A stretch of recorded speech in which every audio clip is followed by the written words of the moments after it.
Диванный критиктен бір критика. 5-7 жылға имамдарды соттау керек, неке қиғаны үшін заңсыз дейді. Депутаттар. Әй, таң қаламын. Басқа айналысатын істерің жоқ па деймін да, айналайындар ай. Ол заңсыз неке деп қояды. Ол и так заңды ешқандай күші де жоқ қой оның. Ахажда болмаса, ЗАГСте ешқандай күші жоқ. Мен таң қаламын да соларға да. Ол имамды былай тұрсын, ол кез келген адам неке қылады. Мен де неке қия аламын, менің әкем де қия алады некені. Сіздер де қия аласыздар некені. 4 шартын білсеңіз болды. Куәгер болып, ерлі зайыптылар келісті, әкесі келіссе болды, бітті, неке осымен қиылып кетеді. Имамның отыруы ана жерде Құран оқып дұға жасау міндетті емес, ол міндетке кірмейді. Осы 4 шартты орындаса болды. Имамның орындаса, имамдардың бәрін соттайсыздар ма деймін да. Қызық мына адамдар бар ғой. Басқа айналысатын істеріңіз жоқ па? Қаншама депутаттар бар сіздердің араларыңызда, 10 қатын ауыстырып тастаған. Мысалы деймін да. Солар давайте сіздерден бастайық соттауды онда. На то пошло. Неге соларды соттамайсыңдар? Имамдар причем келді, қыз келісіп тұр, жігіт келісіп тұр, туысқандар келді, и чё? Сонда аналар соттамай, имамды соттайсыздар ма деймін да, мен таң қаламын да. Соттайтын адамдар жетеді ғой. Жезөкшелерді неге соттамайсыздар? Жезөкшелерді сатып жатқан адамдар соттайсыздар да, жезөкшенің өзін соттамайсыздар. Неге? Сол ғой, это же продукт сам, он же себя продает, она же себя продает. Неге соны соттамайсыздар? Жібере саласыздар административный штраф, даже уголовка емес. Неге? Заң қайда тады? Қаншама лаңдатып жатыр. Алқаштар қайда? Арақ ішетін маскүнемдер. Лунамандар қайда?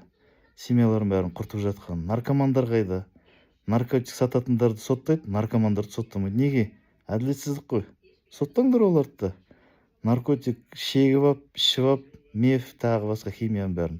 Арақты ішіп ап, қаншама жол апатына түсіп адамдарды өлтіріп жатыр. Неге сонымен айналыспайсыңдар?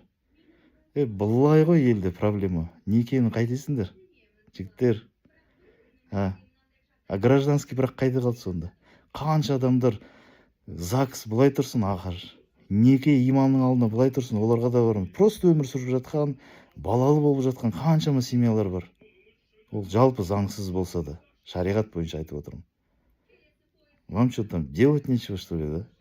Басқа айналысатын, айтыңдаршы, мен сендерге тауып берейін айналысатын нәрселер. Жетеді. Біздің ауылда су жоқ. Су жоқ, жігіттер. Су кірсеңдерші. Некені қайтесіңдер? Адамның әр отбасының өзінің үйіп отқан отбасыларына кіріп қайтесіңдер деймін да.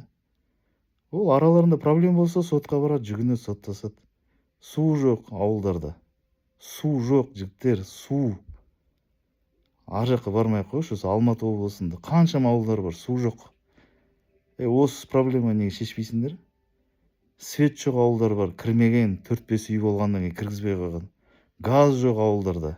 Газификация дейді, тағы да басқа. Басқа айналысатын шаруаларың жоқ па деймін да. Күлкім келеді. Вот я искренний диванный аналитик сіздерге осы нәрсені айтқым келіп отыр. Диванда жататындар, айтатындар бар ғой. Мен де солардың қатарына кіріп айтып отырмын сіздерге. Бірақ бұл жөн нәрсе. Ағайын. Миымен кішкене ойлану керек, айналайындар. И смех, и грех.